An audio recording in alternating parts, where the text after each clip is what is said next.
Maybe Nick Saban was talking about Nate Oates. Maybe he was talking about Meemaw. You know, maybe he was talking about my waitress at the Palm the other day. Maybe he's talking about the Pope. Who knows who Nick Saban... You know, there is a theory out there that Nick Saban is just focused on his football team, albeit a very, very over-in-the-corner abstract theory. We will talk about that tonight. Yeah, it's Tuesday, and we're doing a live show anyway. It is Tuesday, March 21st, the year of our Lord 2023, first day of spring, according to our sources here. We're jam-packed. We are high atop a jubilant downtown Nashville, Tennessee. Yeah, Nick Saban opened spring ball. Not that anyone's paying attention because Bama's a basketball school, but they opened spring ball in Tuscaloosa yesterday. Nick Saban had a press conference. People predictably freaked out. Was there cause? We will discuss. To lead the show, I've got some coaches, by the way, that are under immense pressure. He's not one of them, but a bunch of coaches are under pressure, and they're feeling it in 2023. See, the conversation we have on this show tonight is not going to be about how, oh, don't worry, you got 4 or 5 years to get things figured out. No, you got like 4 or 5 months to get things figured out, and then it's go time. I got some Penn State in the show tonight. I've got some Ohio State in the show tonight. I've got a ton of true freshmen that I need to talk to you about. Not everyone who had 5 stars next to their name is going to contribute immediately, but several of them are, and I don't want you to be surprised in December. They're watching us in, frankly, a lot of places I've never heard of. Until tonight. Mays Landing, New Jersey, for example. Thank you, guys. I'd never heard of the town. Flushing, Michigan. Belmont, North Carolina. We're going to try this one. Jeju Island, perhaps Jeju Island. It's in South Korea. And Sapulpa, Oklahoma is tuned in. Thank you. I was in my office doing what I do, just grinding away before the show earlier, and all of a sudden I hear one of our staff members, who shall remain nameless, but it's Jesse, exclaim, "Oh, another 100 people?" And you want to know what he was yelling that in reference to? He opened up the latekicksurvey@gmail.com email that I have asked you guys voluntarily to hit up if you want to fill out a survey, a little feedback that we're trying to get from you. Jesse apparently is a little turned off by the volume of applicants that we've had that have requested to take the survey. It's free both ways. We're not paying you, but you also don't have to pay.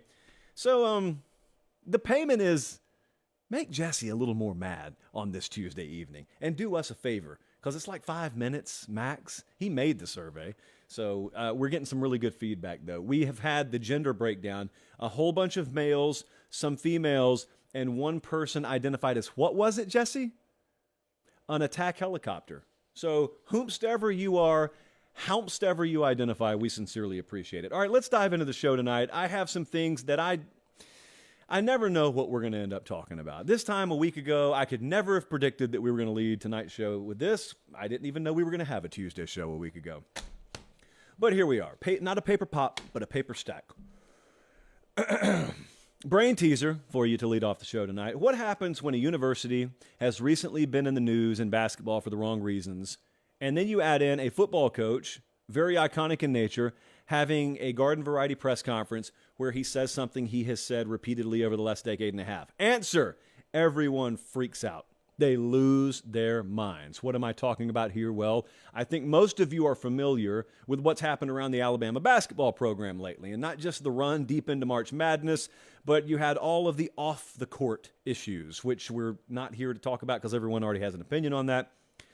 And you may or may not have been aware that Alabama's still going to play football this year, too. So Nick Saban has his normal beginning of spring press conference yesterday, and I'm about to have Colin play something for you, and it's going to sound normal until you realize, uh-oh, some people framed this against the backdrop of what's been going on, and it was just a recipe for internet disaster. Roll it, Colin.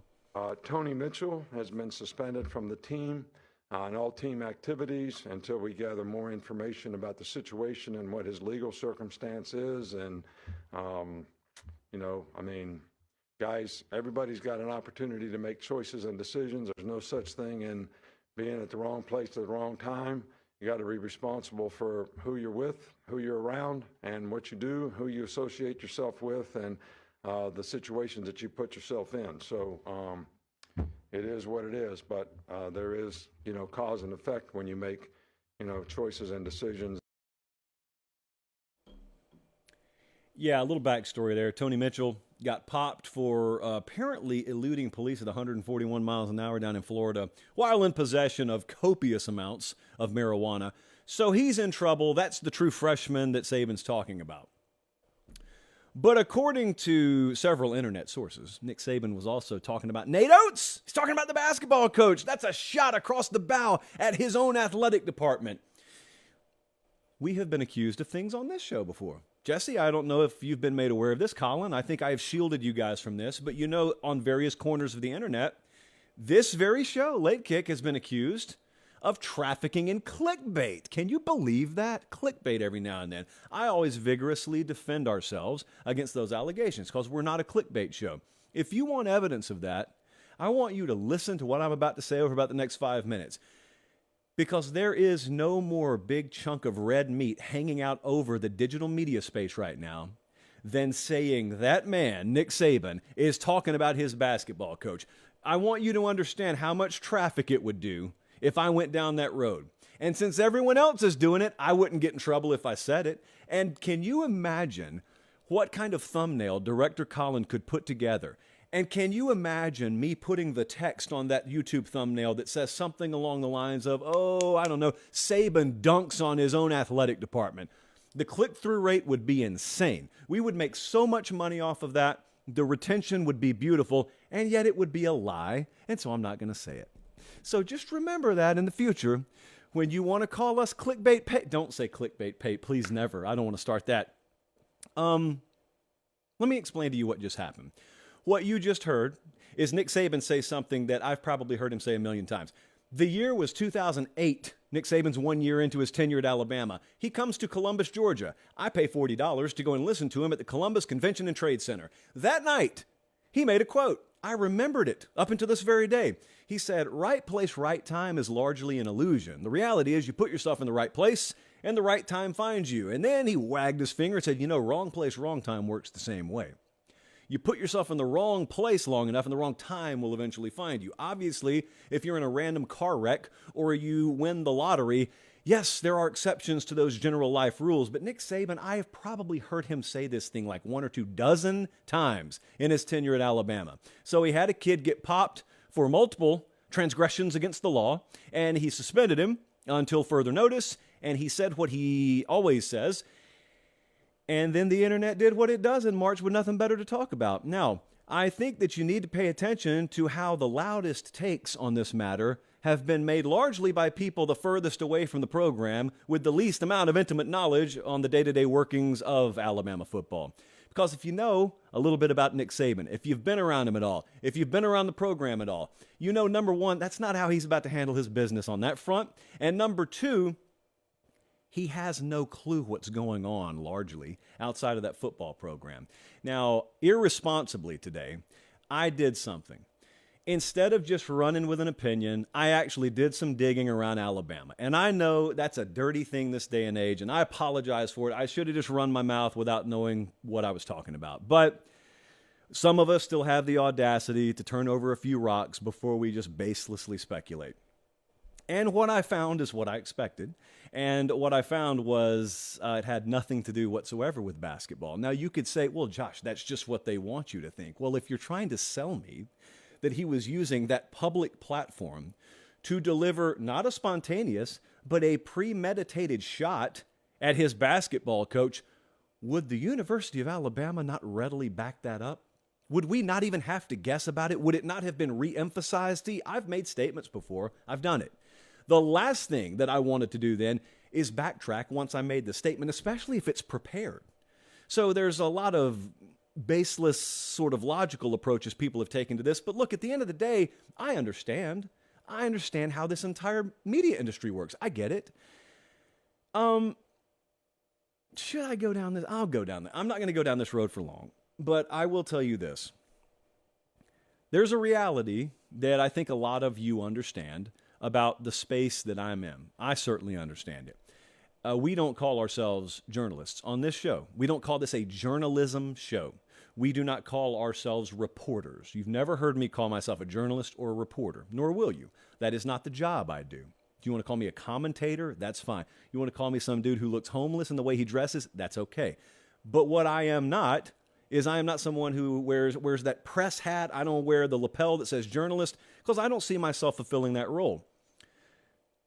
The only difference in maybe me and some other folks is they continue to hide behind that, guys. Because the way a lot of folks approach our industry is not from a journalistic angle at all, or at least the way they taught me journalism once upon a time. And I noticed this a lot more when we started to do things with CBS and with 24/7. Not to mention any names specifically, not to mention any outlets specifically. Okay, so we're covered from a PR standpoint there. I noticed that there were a lot of folks who were the least excited about their jobs on Saturdays in the fall. I swear to you, this never occurred to me before I really got here to where I could cover the sport from a national level. I realized there were a lot of folks who were the least excited about their jobs on Saturdays in the fall, which makes no sense to you. If you're listening to me in Ann Arbor, Michigan, you think if you cover college football, your world revolves around those 12 Saturdays in the fall, does it not? If you love the sport, it does. Not everyone who covers the sport loves the sport. There's a surefire place for hard-nosed journalism in college athletics. I would argue now more than ever. Absolutely, there's a lane for that. The garbage that you're seeing in a lot of cases, including this thing with Saban and Oates, is not hardcore anything other than hardcore trash. That's pretty much what you've witnessed over the past 12 to 24 hours in that front. But there's a reason why a lot of folks seemed overly eager and excited to find the nearest microphone or nearest internet and Wi-Fi connection, because this is what excites them. This is what turns them on. To each his and her own. I'm just telling you, the way we do things on this show, there's a reason for it. There's a purpose behind it. Because when I was down in Columbus working in local news and I assessed the landscape, I didn't like it. So I'm a fan, and I'm going to the places I've always gone to get my sports fix and my college football fix. And more I saw it turning into this. And so finally, you got to look in the mirror and say, well, don't complain about it. Do something about it. So we did something about it, and we tried to build a show where we don't do that sort of thing. And it's been, I think, we've been very successful here because we don't take that tact. But a lot of folks do. So you got two choices. This ultimately comes down to you. It does not come down to any writer or any blogger or any commentator. It comes down to you. You're the reason that any of us exist. And so if you don't give me traffic, if you don't give him clicks, if you don't give her downloads, eventually we disappear because we're not worth it to our own company. And so if you don't like something in mass that exists in the current marketplace, don't pay attention to it. And I would say, regrettably, the same thing about this show. You don't like it, don't pay attention to it. I'll either have to change my tone or CBS will fire me. That's how that works. That's how it'll always work. So you may see things evolving, you may see things deteriorating, but there is one universal truth, and that is you will determine which voices get amplified, because if you're not there, they won't be amplified for very long. So if you don't like the way that things are being handled, that's my best advice. But as far as this Nick Saban thing, he's not talking about Nate Oates. Absolutely was not talking about him. Case closed, the end. Probably not the end, the more I think about it, but case closed as far as us talking about it on this show. All right, let's talk about things that are real. How about that? It's a nice little twist here. First sip from the chalice. I think, yeah, it's time. I just know what the comments are going to look. Jesse, I will have a side prop bet for you that we have at least 10, we'll go 12 and a half, over under 12 and a half. People who go in the live chat and say, he's just saying that to run interference for Alabama. Again, I want to reiterate, and Colin, I want you to cut the VOD before I even include this part. I want to reiterate now. The allegation is he purposefully said what he said. Therefore, if he really did do that, there would be no need to defend because there would be nothing to shoot down. It's just, how dare you all attack him like Nick Saban? Nick Saban, how dare you all attack him like this? If you know, you know. That's an inside reference. All right, let's move on. I got a tweet from Rick, and I want to read it and respond to it. He said, which head coaches have the most to prove this year, in your opinion? From Fort Collins, Colorado. Rick, thank you for the question. Regrettably, I have to inform you, Colorado State will not be included in this segment, but I do have 4 names, and Mel Tucker's one of them, who was out there, albeit at Boulder a few years ago, but he was out there at Colorado. Mel Tucker, 2021, excellent year. Mel Tucker, 2021, Michigan State arrives. And the problem is they made him play 2022. And it was no bueno. And I think that Mel Tucker has a lot to prove. Therefore, in 2023, they were 5-7 last year. They had no run game. Secondary was very, very bad. They were, by the way, 111th in yards per game, in rush yards per game. That's how bad that rushing attack was. And this is 1 year removed from having Kenneth Walker, who, at least if you read my journal, was a Heisman finalist. He and Will Anderson were both Heisman finalists. They just had their invitations to New York lost in the mail the year before.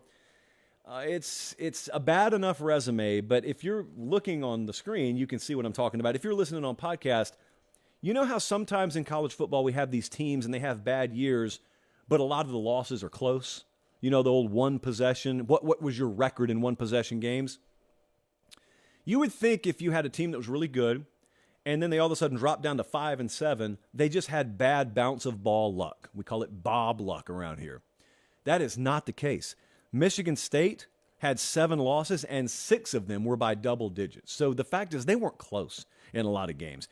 And there is another reality that before I can finish the sentence, a lot of our friends from East Lansing love to yell, and there's a reason why they're yelling it, and that is their guy, Mel Tucker, one of the top 10 highest paid coaches in college football. Now, you should be proud that your athletic department had it in themselves collectively to delegate those kind of resources to attracting a head coach. Do you have the right head coach? I don't love to do the pancake approach and just flip-flop every year on head coaches, but man, it was a pretty radical drop-off this past year. And so it's not totally unfair to ask whether that 2021 season was a mirage, a product of just a really, really good haul in the portal, but it wasn't sustainable, kind of a sugar high. I don't think that's unfair.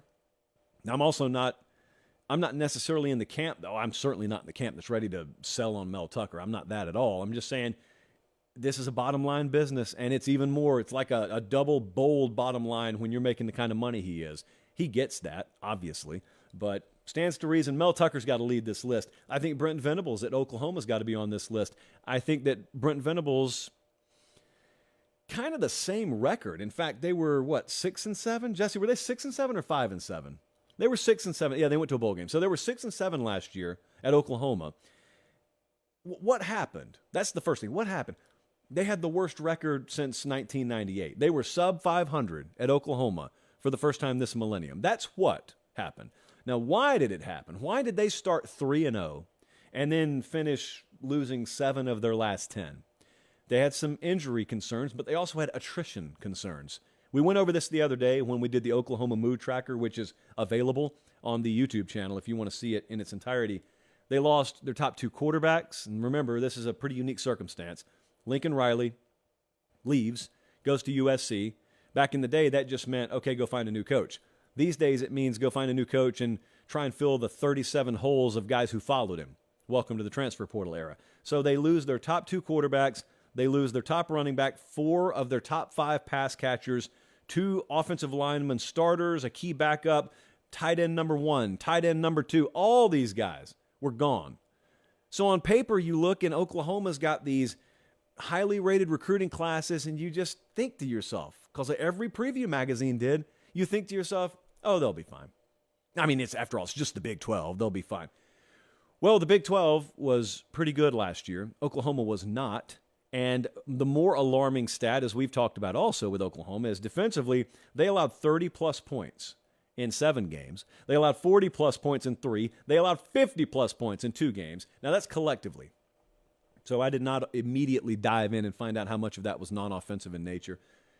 Broad strokes purposes, it was an effort that left a lot to be desired defensively last year. And unlike Michigan State, and this is where you have a little ray of sunshine peek in, unlike Michigan State, Oklahoma was 0-5 in games decided by 7 or less. So they had the bad one-possession luck. You just flip that stat, and obviously it's a much different season, which doesn't matter because the record is what the record was. But moving forward, it means we need degrees of changes. We don't need wholesale changes. And I still feel pretty strongly about the future of Oklahoma football. Now I've got a depressing quote to give you. The second quote from Jesse, already in the show tonight.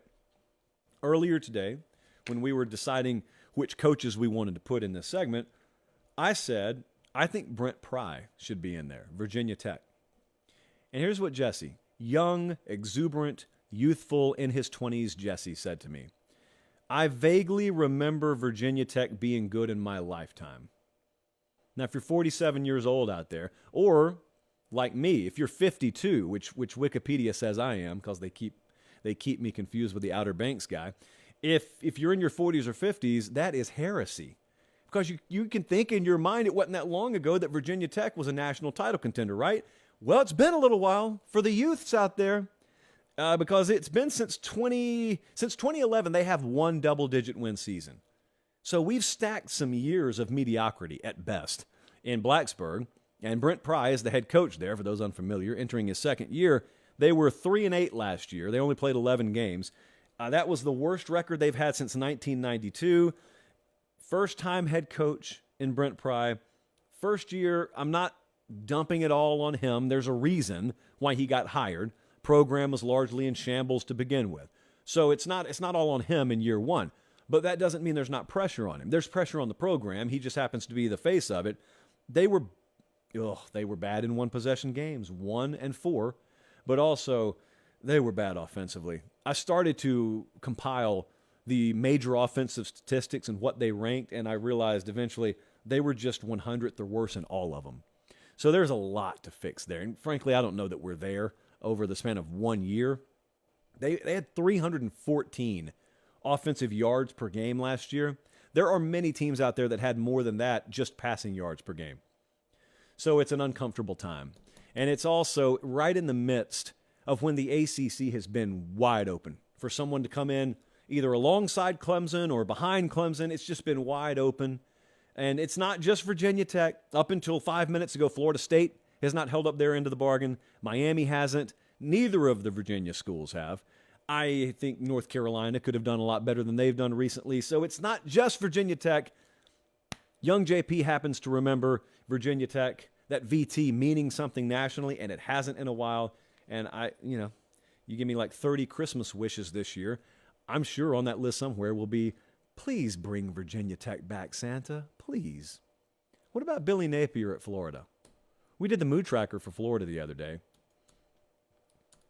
I'm not going to reference it. There were some videos that were generated off of our video.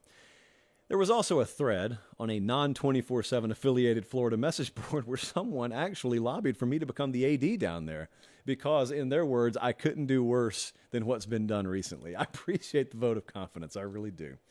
I think Scott Strickland's doing okay. So I'm not going to put my name in the hat for the Florida AD position, at least not right now. They were 6-7 last year at Florida. We saw it all the first 2 weeks, did we not? So they opened against Utah, and they won miraculously. Come from behind win down in the swamp. I thought it set the tone for a great season, at least college football-wise. But as for Florida, no, because 1 week later, Kentucky comes in there, and I'm not sure why I remember this the way I do. I'll tell you why I remember. I was at Alabama, Texas in week 2 last year, which was an 11 a.m. Central Time kickoff. So I had gone to the Bama, Texas game, gotten out of there, flown back to Nashville, and I was in a Publix parking garage downtown as that Florida-Kentucky game was ending. And I remember listening on the radio because I'd come straight from the airport. I had to get the essentials. And I'd come straight from the airport, and I remember so vividly the announcers talking about how Anthony Richardson has had such a subpar night, he doesn't even know where the ball's going. So you go from sky high, Richardson's a Heisman contender week 1, to Steve Sachs playing quarterback for Florida in week 2. Google it, Jesse. And so it was the best of times and the worst of times, and we weren't even halfway through September. They finished 6-7, back-to-back, sub-500 seasons. First time that's happened at Florida since 78 and 79. Rumors came out in 77. Just for reference out there. Jaden Rashada, that whole deal did not do Billy Napier any perceptional favors, and that is what it is. That's pretty much as it appears on the surface. The whole Napier's in trouble because he's losing coaches thing, not so much. We covered that at length on the show the other day. I thought a lot of that was blown out of proportion. I think a few things have been blown out of proportion, maybe like 20 or 30% more than they should, just because he's vulnerable right now. Just because it's kind of popular to attack Billy Napier, And it's not necessary. Look, if I'm going to talk critically about him, I'll just talk about tangible things. I'll talk about how they need to be better here, here, here, or there. And the reason I said in multiple areas, much as he will tell you himself, is because there are multiple areas they have to improve in. Recruiting's probably one of them. A more firm understanding of NIL is probably one of them. They have that in common with a lot of folks right now. It's a pretty Wild West, open landscape, brand new era in those fronts. So they don't have benefit of the doubt, is my point. If Napier had made it somewhere and gone and coached in the NFL and flamed out and he came back, if he were Matt Rule, if he came back to Florida or Nebraska in that case, Matt Rule will get benefit of the doubt. Billy Napier doesn't right now because for some reason, some people look at the success he had at Louisiana and say, well, that doesn't count because that's G5. Now, mind you, those same people, hypocritically, will walk up to me and say, G5 programs should have the same chance to win the same playoff that Power 5 programs should. Meanwhile, I'm over here lobbying, hey, can we make up our minds? Like, is this all one sport? Do we have 130 whatever teams, or do we have 60 over here and another 60 over there? Apparently, you can just take it however you want it, depending on how you're shaping an argument. I didn't know you could do that. It changes my outlook on life if I know that you can just wiggle your way in and out of arguments that way. So I would look at Mel Tucker, Brent Venables, Brent Pry, and Billy Napier. Not an exhaustive list. I say that only because every time we do some of these lists, someone pops down in the comments and says, what about so-and-so? And they're probably going to be right. That's why we only had room for 4 tonight, and that's why God invented the comment section. Speaking of wonderful creations, could I talk to you about Academy Sports and Outdoors for just a second? Just a second. Technically, I'm supposed to go 45 seconds. I don't think we've ever limited the Academy read to 45 seconds a single day in this show's existence. Probably not going to start tonight. Academy Sports and Outdoors, we like to say, your one-stop shop for all of your outdoors sporting goods needs. Now, that's pretty cookie cutter. Humbly, I would say that's pretty cookie cutter. So I take it a step further, and I say most of your needs in life can be met at Academy Sports and Outdoors. And then you just fill out the remaining blanks. You just go tie up the loose ends wherever else you need to go. But this needs to be your first stop. You live in a place where they don't have one? No, you don't, because you've got internet. Academy.com will take care of it for you. Maybe you need a slide to put on the kids' tree for it. Well, they don't sell that there, do they? You'd be shocked. I keep encouraging you guys. Go in one. Take a picture while you're there and post it. I'll probably retweet it. But go in one, and you'll be amazed. I have long maintained that on top of all the sporting goods equipment they have, when I'm in the checkout line and I look to my left, and instead of seeing the National Enquirer, I see Big League Chew, that is the kind of partner we want to be in business with. That's why Late Kick is not brought to you by the National Enquirer. It's brought to you by Academy Sports and Outdoors, your one-stop shop for all things outdoor sporting goods plus, and academy.com if you can't get there in person. Thank you to them. They make the show free of charge for you. They're watching us in Provo, Utah. They're watching us in Ronda, North Carolina.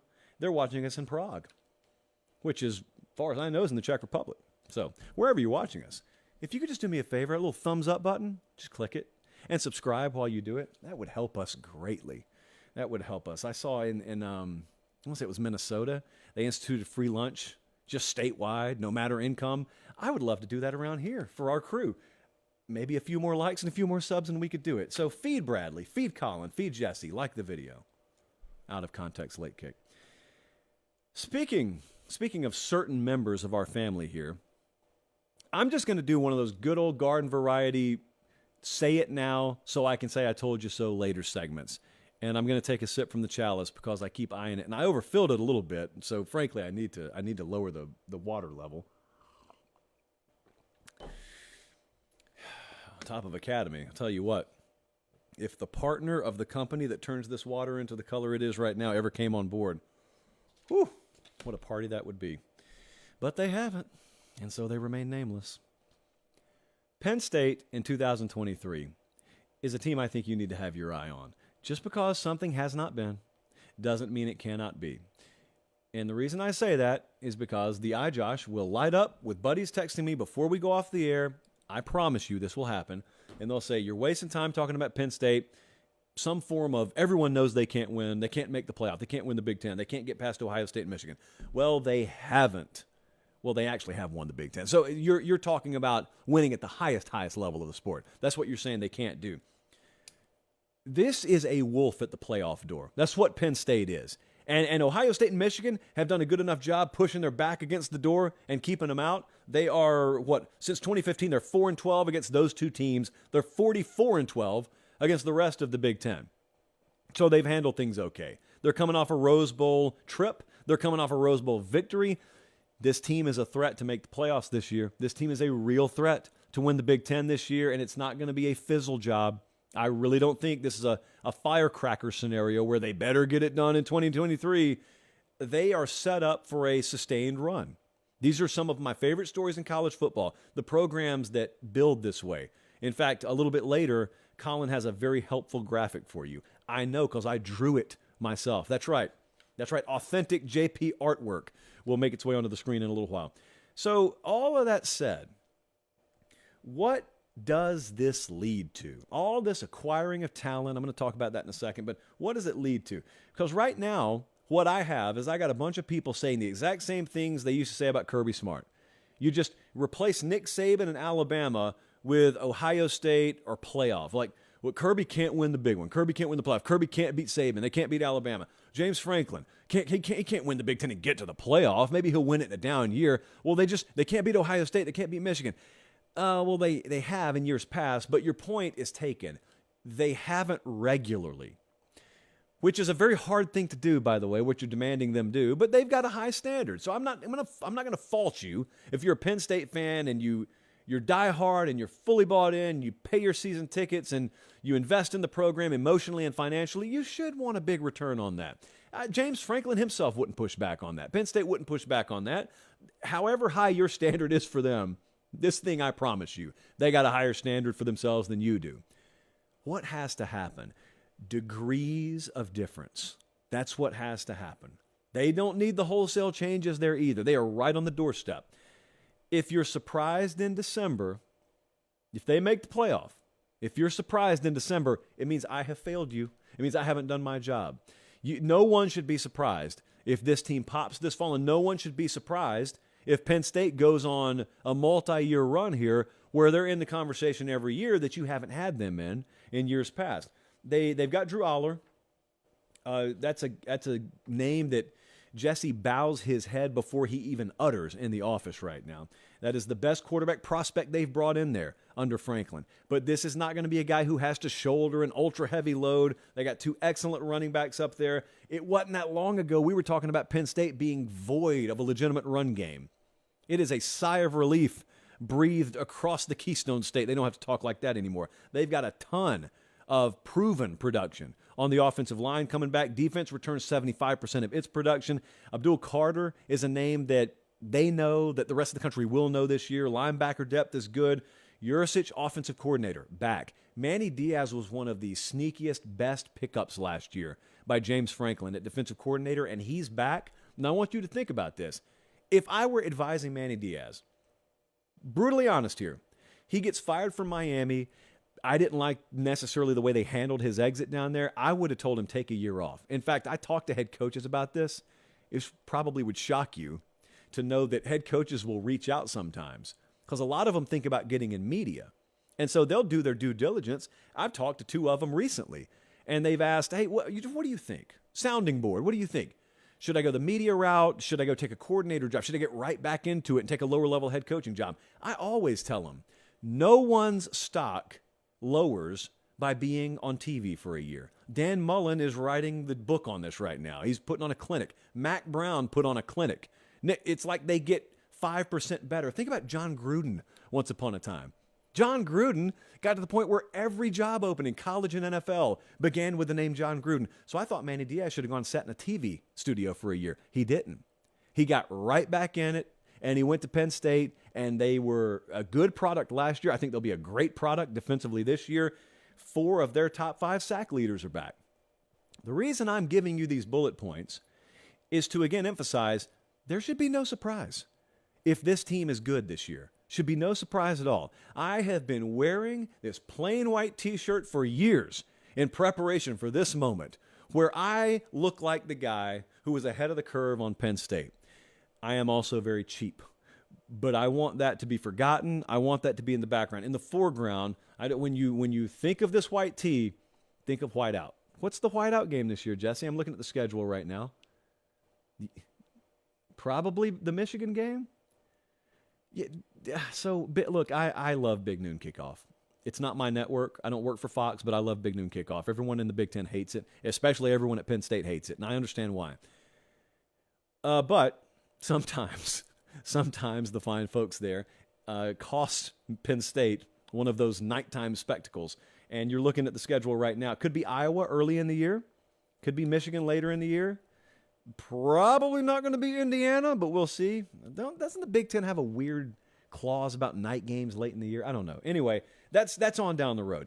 I don't care if they play in the parking lot at 9 a.m. I'm telling you Penn State's going to be really good this year. Success is not always linear. This is where my artwork comes in. Colin, roll the artwork, because I worked long and hard on this. Immunity. If you're listening on podcasts, this means nothing to you. Just please bear with me. Everyone wants success to be linear. Everyone wants you to win 5 games one year, 7 games the next year, 9 games, 11 games, conference title, national title. It's just supposed to work that way. And sometimes things don't take off right out of the gate. Sometimes there's a slow build. The reason I'm familiar with the trajectory of the black line on the chart you're watching right now is because it's the way my career went. And I watched a lot of folks who claim to love the same things I love, and they went about it, or they went into the same profession I did, and they took off and left me in the dust. Or so it seemed. This sounds really braggadocious, but I don't mean it to sound this way. I just mean it matter-of-factly. Sometimes the guy or the team or the company that doesn't always set the world on fire out of the gate is still doing things the right way. It just, for whatever reason, there's a unique confluence of circumstances that mean they don't just mushroom cloud immediately. Some folks do. That's great. I'll tell you what else happens, though. Sometimes folks' progress is linear, and they're just not moving at the trajectory that's going to match you when you finally do blow up. Now, here's what hasn't happened yet. You see that curve? See that really violent curve and that spike there on the black line on the chart on your screen? We may be at the curve point for Penn State.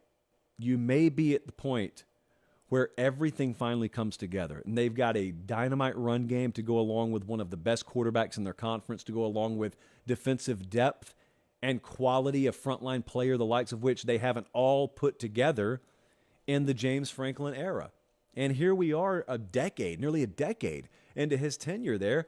And sure enough, you mark my words, if Penn State's a playoff team this year, if Penn State's in the playoff picture every year for the next 3 or 4 years, people are going to say, wow, Penn State kind of came out of nowhere. They didn't come out of nowhere any more than that apple tree comes out of nowhere. You don't plant the seed and then get the harvest the next day. I know it seems that way with some programs, but not every one of them happens the way Kirby happened at Georgia. Not every one of them can happen the way that Saban turned Alabama around overnight.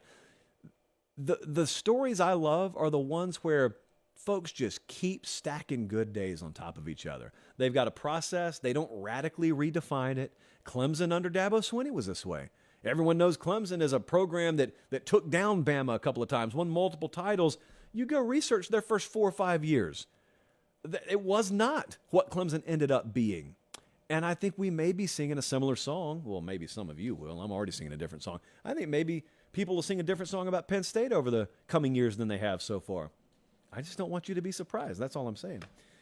Now, there's another song that I need to sing you tonight, figurative in nature. And it emanates from College Station, Texas. And I know I've already taken 2 sips from the chalice, but buddy, I need a swig for this one. Because, yeah, we're going to have another soundbite for you, too, in a second. Colin, here's your endpoint.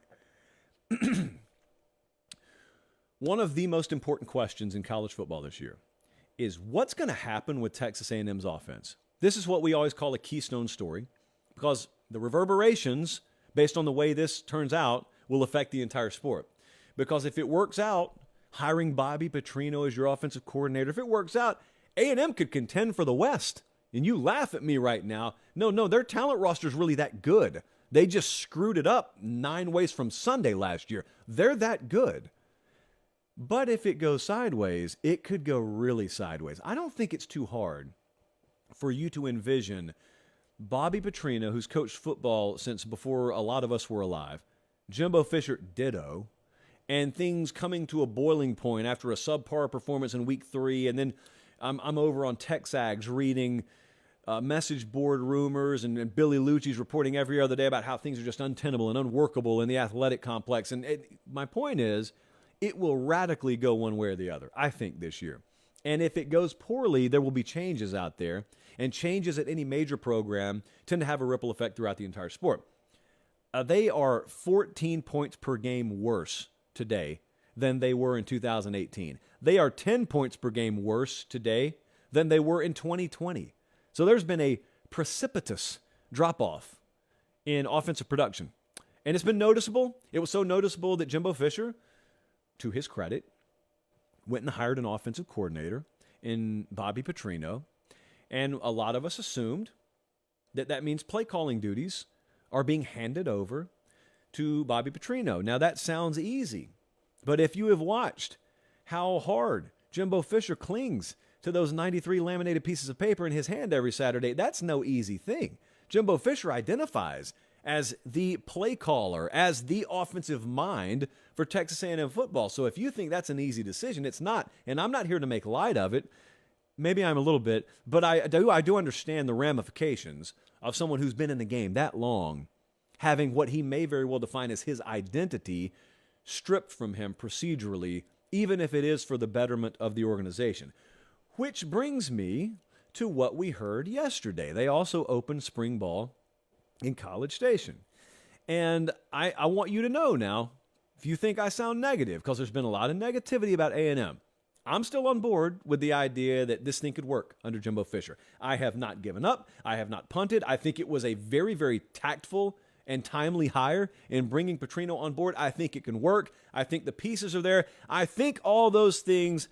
But what I don't need to hear is this. And what about who makes the play calls? Would that be him or you? Yeah, I mean, we'll go through that as we go. Go back to the back. Plan on him making calls. Plan on him calling plays. I have no problem with that at all. Josh, you heard him there. Don't take it out of context. How dare you? He clarified. He said that's the plan. Well, remember what we've said all along here. I didn't like what I heard yesterday, because what we've said all along here is we won't know how this thing works out in spring. And that was my opinion, assuming that Jimbo Fisher was going to step to the podium and hold Petrino's hand up like a boxer that just won a match. He said, our offensive play caller, Robert Petrino. Even if he said that, I would tell you, yeah, it sounds good now. Let's see how they handle it come fall. So if I've already got Jimbo Fisher having to backtrack over his words in spring, in a move he obviously is not crazy about, and I don't think that's a shock to anyone, I feel uneasy. I feel uneasy because there are many ways we can go in College Station. Where we can't go is whence we came from. I'm not sure that's proper, but we're going to go with it anyway. We can't go backwards. We can't do that. There's a reason the hire was made. And so this could be, and I hope it is, much to do about nothing. But I have legitimate concerns about this because, again, what I have maintained, and this is always the case, is when there is an overhaul procedurally, in other words, play calling duties are reassigned in a program, you don't find out in spring whether it's for real. You don't find out in summer. You don't find out in fall camp. You don't find out until things go bad in the fall. So, Jesse, could I see, or Colin, could I see their schedule right quick? Because I don't know off the top of my head who they play. I want you to picture it's September now, and summer workouts are over and fall camp's over, and we've got A&M on the road. They're at Miami week 2. And they beat Miami last year. Underachievement offensively, but they beat Miami last year. Let's say they go down there and they've got 9 points on the board at the half. That point is when you'll find out how serious Jimbo Fisher is about totally relinquishing play calling duties. That's the way it was always going to be. That's not unique to him. That's the way it always has been. When someone who has clinged to a role for so long and is the head of the program voluntarily gives it up. You don't know if they really gave it up. They don't know. There have been times before where a head coach himself has been fully convinced, yep, I'm done with that. And then all of a sudden, what happens? What happens is they're 4-3 going into the bye week, and rumors start to circulate. It turns out he's meddling in the offense again. Turns out he's meddling in the defense again. This happens on Sundays just as well as it happens on Saturdays. And so that was already going to be where we are. Now I add in, we'll see. We'll just work it out as we go. No, we won't. We will not, sir. You're being paid a lot of money out there to make these decisions. And one of the decisions that is, it's not an either or. You know, it's not a choose your page. It is a must. Is I hired a guy and he's got to call the plays now. That's got to be the case at Texas A&M this year for them to have a shot. Because here's the other part. They play in the SEC West. So you see, even if he does bring Petrino in, and even if he does fully relinquish play calling duties, even if everything's handled the right way, it's going to be a supreme challenge. It's hard enough to win when you're doing everything the way you're supposed to be doing. That's the highest level of competition. That's why it can go so poorly when you're off pace. That's why it can go so poorly when internally you're a mess, because there are too many other programs that have their act together. And in the SEC, enough programs are going to have their act together to where we can't afford to have hesitation here. So here's what I hope. I hope that I am reading too much into this. And I hope that come fall, there's no doubt who's in charge when it comes to deciding what we're going to run on 2nd and 4 and 3rd and 1. And it's Bobby Petrino's animal out there for better or for worse. And it turns out better, and Texas A&M's a contender because that's what they should be, and those fans deserve that. If it's anything less, though, I don't think we'll remember the first press conference he had in the spring, but maybe we should keep it in mind. All right, since we're talking about moods, let's just continue. I've got a mood tracker to bring you that is part cheerful and part dreadful. I'm going to give you like 3 seconds to guess who I'm talking about. Yep, it's Ohio State. The Ohio State mood tracker. What's the fan base thinking right now? If we just slice Ohio State open, figuratively, how are people feeling up there? It's been 1,207 days since they beat Michigan. Do you remember how long, by the way, we had that running clock with how long it's been since Michigan beat Ohio State? And now the shoe's on the other foot. And granted, they play once a year, so it's not too difficult to see these numbers start to stack up. 1,207 days. Got to do something about that. I get it. They get it more than I get it, but I get it too. Incredible pressure on this program this year. The fan base knows it. There are generations of Ohio State fans who don't know this feeling. And by this feeling, I mean anything more than a once-in-a-while isolated loss to Michigan. They don't know consecutive losing. They don't know potentially looking at back-to-back-to-back losses to Michigan. Last time they lost consecutively, 99 and 2000. The Y2K era. We've been talking about that weirdly a lot lately. That's the last time Ohio State fans had to feel this. Translation, if you're in college, if you're in Ohio State right now, you don't know. And so what's your only recourse? When you see your guys, when you see your program lose twice to the school up north, it's unacceptable. That's the main thing at Ohio State, which is why the mood at Ohio State I have classified as the main thing is the only thing. They've got a really good record against Rutgers. They got a really good record against Indiana. They have done fine against Purdue. Mostly fine. But against Michigan, it hasn't been good enough. Hadn't won the Big Ten championship the past couple of years. Hadn't beat Michigan the past couple of years. They still made the playoff last year, but they have not won the national championship the past couple of years. Boy, that's an insanely high standard, isn't it? To which they would answer, it sure is. This is an insanely high-level program, too. That's what they would say in response. And they're right. Well, at the very least, they're not wrong. And the mood is the main thing is the only thing because they, frankly, don't care about anything. If you don't get to that finish line and break the tape at Ohio State, it means you're not doing good enough. And I don't care if you have run up 100 on everybody else in that conference because the standard is not to run over Indiana and Rutgers, all due respect. The standard is to own Michigan and to own the Big Ten. They don't own Michigan or the Big Ten right now. And there's no reason in their eyes why they shouldn't. So the main thing is the only thing up there until further notice. And that's why it really doesn't matter as we enter this season. It doesn't matter that we're showing you odds that Ohio State's favored to win the conference. They were the past 2 years. It doesn't matter that in the futures market today, even in Ann Arbor, they'd be favored against Michigan. They were the last 2 years. Doesn't matter. It matters when they actually strap it up and have to play that Thanksgiving week. And it's going to come. Still a ways down the road, but it's going to come. And it's on the road this year. I don't know a more pressure-packed situation that we will have in college football this year than the Ohio State-Michigan game. Because I'm not sure what to expect if Ohio State drops that game. And I'm the guy who never does hot seat segments. I'm the guy who thinks it's ludicrous to call for someone's job if they go 11-1 in the regular season. And for the record, I think it would be ludicrous this year. But as I've always followed up on that statement with, I'm not an Ohio State fan. It's not my program. I don't have ownership of the program.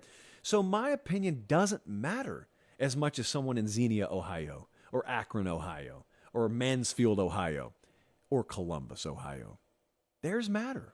Theirs matter more. They are maximum investors in their program. And if you have clearly defined the standard of your program, and anyone who takes that job accepts it, which Ryan Day certainly does, then if you don't meet it, not once, not twice, but 3 years in a row, you could see something the likes of which you rarely see in this sport. Now, here's what I don't know. I don't know how this year is going to play out. I don't know if Ohio State will be undefeated when they play that game. I don't know if Michigan will be undefeated when they play that game. I know that that's the way the conference feels to me right now, but then again, we also did a segment about Penn State like 5 minutes ago where I think they're going to have a lot to say about the outcome of this conference this year as well. But Ohio State sitting there, they're solid at wide receiver this year. They're solid at running back. They did lose some tackles. Kyle McCord, Devin Brown, who's going to be the starter at quarterback. These are first world problems. Everyone knows that. Ohio State fans know that. So you're never going to sell them that, yeah, we lost this year, but it's a down year for us. It's a rebuilding year. Everyone in the Big Ten, from a pure talent roster standpoint, would take that year's down, or that program's down years. Everyone would. So that's never going to be an excuse there. So the Ohio State mood amongst the fan base is, main thing is the only thing. You come in there 11-0, and you come home 11-1, not good enough for us. It's a very high standard. That's why it's the top of the food chain. Not a lot of people can survive in that climate. Like at Kentucky basketball right now. They want Cal. Some of them want Cal run out on a rail. And it's like, I know you got high standards. Do you know how few people are qualified and capable of holding that job, given what kind of pressure cooker Kentucky basketball is? Ohio State's the same way. Alabama football is the same way. Texas football is the same way. There are a few of them out there where you just got an added burden of responsibility because you are the head coach of an NFL franchise. It just happens to be in college. That's how broad in scope the magnitude of Ohio State football or Alabama football is, and you got to beat Michigan. That's the long and short of it. All right, I wanted to talk to you about some individuals for a second here. I saw today at 24/7 Sports, they released the top 247 for the 2024 class, or an updated top 247 for the 2024 class, which got me to thinking, because one of you asked me actually, we need to talk about a few impact players. So Colton hit me up and said, checking in from Fort Worth, Texas, in your opinion, who are some top freshmen to watch this season? Now, the way this is worded is not just who are the best true freshmen. He wants to know about ones to keep an eye on this season. I got some for you. I mean, these are guys who I don't think you're going to have to wait 2 or 3 years to know about. Cormani McClain leads this list. And that's a guy whose recruitment was a circus. It was all over the place. But that's in the past now. He's just a college football player now. And he's at Colorado. And he was the 4th highest rated recruit they've ever signed in program history there. He will almost certainly start at corner day 1 for them, probably opposite Travis Hunter. Their defense at Colorado was the worst in FBS last year. They gave up 44.5 points per game. That was like 3 points worse per game than whoever was next to last. They are overhauling their entire roster. Jesse pulled me up a depth chart today for Colorado, and all the players that were outlined in gold were true freshmen. And it looked like El Dorado. It was wild. So, yeah, Cormani McLean is going to be on the field. So, one way or the other, that kid will be an impact freshman this year. I'll tell you another one in the secondary who I don't care if he's going to a loaded program, will be an impact freshman. Caleb Downs at Alabama, I fully expect to be an impact freshman. Caleb Downs was the number 1 safety in the country, number 8 overall player. I don't ever hear people compare high school recruits to Minkah Fitzpatrick at Alabama. That's almost like praise that is too lofty to even be uttered around there. Like a lot of those folks think Minkah Fitzpatrick's the best prospect, just pure prospect, regardless of position they ever got at Alabama. They're comparing Caleb Downs to Minkah Fitzpatrick is the reason I mentioned that. And I don't disagree. He is a monster. And I think that especially when you look at him being Max Prep's high school player of the year and all that, you've also got a depth chart situation that's pretty favorable for him to come in there and grab some playing time. I think Christian Story is going to be a big-time player for them this year, out of Lynette, Alabama, by the way. But I think Caleb Downs could be a big-time player for them, too. We saw Malachi Starks getting on the field as a true freshman for Georgia. I think Caleb Downs will be the SEC West version of that this year.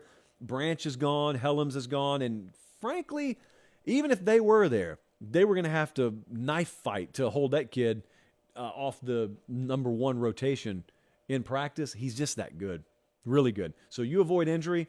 I think that 5-star there from Mill Creek in Georgia, I think he's going to be a big-time player for Alabama this year. Francis Mauigoa, that's one of those 5-star offensive tackles Miami signed. He was the number 2 offensive tackle in the country. He was the number 6 overall player in the country. I have never been more sure that a true freshman is going to play. Even at offensive tackle, I've never been more sure in my life that a true freshman is going to play. I remember when A.J. Green and Julio Jones came in, and everyone knew, yep, those guys are going to play as freshmen. Well, that was at receiver. This is an offensive tackle. But because Miami is so void of quality players at that position, and because he's so good at that position, 6'6", 330, he will play. Probably start at right tackle. In fact, early returns from Miami spring practice is he's already running with the ones in spring at right tackle. So you've got a former offensive line coach who is the head coach there. Mario played offensive line there. He was an offensive line coach. And what I've noticed is when he's been asked about that guy, he smiles. Which can mean different things for different coaches, but when you got a former guy who's coached and played your own position who smiles when he talks about you before you've ever played down for him, it usually means they're pretty darn sure in what they have in you. And so Francis Mauigoa, very little surprise. I would be shocked if he's not starting for Miami at right tackle this year. Jonte Cook is a name that we've talked about a lot recently when we've referred to that Texas wide receiver room, and it's loaded. And we've got the the Latia Carters of the world out there disagreeing with me, but I maintain my stance. It's loaded. I gotta quit pronouncing Worthy's name wrong. I go really, really hard on the X, and it's just Xavier. It's not X Xavier. But I had a kid, Xavier Hall, in 4th grade, who wanted the hard X on his name, and I therefore have cursed every other Xavier that I've come across since then because of him. Hope Xavier is doing well. But Xavier Worthy, Jordan Whittington, A.D. Mitchell, transfer from Georgia, Isaiah Nair from Wyoming, 2nd year, and Jonte Cook. Everyone's just kind of saying, oh, Jonte Cook, redshirt him. Well, we'll see him next year.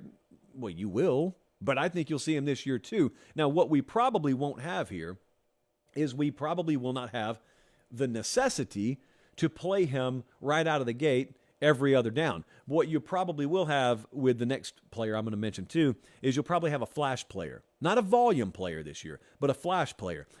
He is, I think, a guy who can get on the field regardless. I know they're pretty loaded up, and at the very worst, he provides quality depth. And this is also, man, it's the kind of guy Sark thrives with. Saw him do it with kids at Alabama. Jonte Cook is a kid who would fit in really well with that group that Sark had at Alabama. Zachariah Branch, since we're talking about receivers here, the number 1 overall receiver in the class, 7th overall rated player in the class, one of the 5 or 10 highest rated recruits USC's ever signed. He's 5'10", he's 170. Is he 170 or 190, Jesse? He's 170. He's fast. That's what I want you to know. Even with as loaded as their receiver room is, they may not have a kid faster. May not. I haven't clocked it, and frankly, if you've seen USC's practice field today, no one's running a 40 out there anytime soon. His brother's a DB at USC already. Out of this cycle, Cook at Texas, and then Branch at USC. Those are two guys, because of their skill set, who can come into pretty established receiver rooms and carve out a role for themselves. I don't think he's going to be a freshman All-American because he may be. I don't see him having that volume of catches and yards. I don't think he's a 1,000-yard guy. What I think he'll be is someone who racks up like 450 yards or 500 yards or 600 yards, and there are 3 or 4 moments during the season where you go back and say, wow, like, what if we didn't have Jonte Cook on that third down? What if we didn't have Zachariah Branch on that second down? Remember in the second quarter? That was a game changer. That's the kind of player he can be, because he won't get a lion's share of the attention. Neither one of them will when they're on the field because they're true freshmen. And they are surrounded by a really good supporting cast. So loaded receiver rooms, both places, but they could still shine. How about that? How about on this Tuesday night, when we don't even normally do shows this time of year, just a solid hour of, imagine people like us left alone to our own devices to talk about college football together. I think it could work. I think the format could work all year. Remember, if you're watching live, which we appreciate, I mean, it's an atypical night and we still have 1,200 watching live right now. Thumbs up. Click the thumbs up button, because about a third of you have right now. And I would just like it to be higher. Selfishly, I would like it to be higher. Until next time, for producer Jesse and for director Colin, we are not live Thursday night, but I will have you a Late Kick Extra podcast in the feed by Thursday afternoon. Next live show is Sunday night. There you go. Until then, for all of us here, I'm Josh Pate. Take care. Have a great rest of your night, and God bless.